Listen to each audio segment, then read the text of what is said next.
La quatrième méthode consiste à utiliser un autre calque de réglage qui s'appelle teinte saturation. Cet outil va vous permettre de gérer les teintes de manière globale.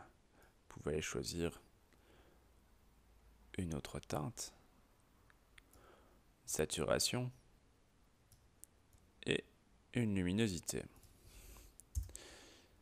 Ce qui va nous intéresser ici, évidemment, c'est pas de réduire complètement la saturation sur la globalité de l'image, mais bien de venir travailler par couleur.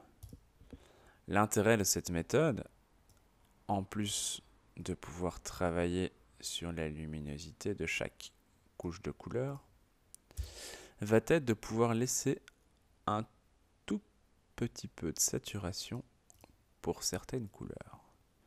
C'est une technique qui est utilisée par certains photographes pour donner un petit peu plus de richesse en fait à leur noir et blanc.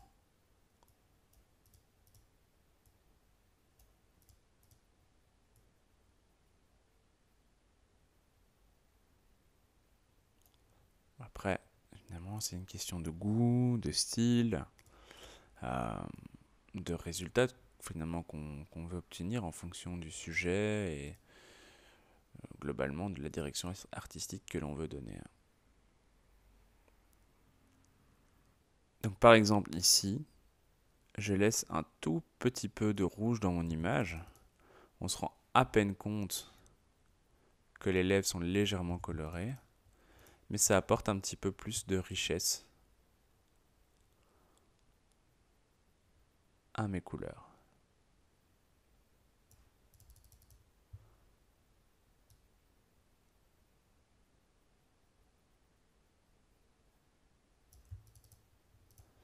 Voilà, c'est ce que j'appelle du faux noir et blanc.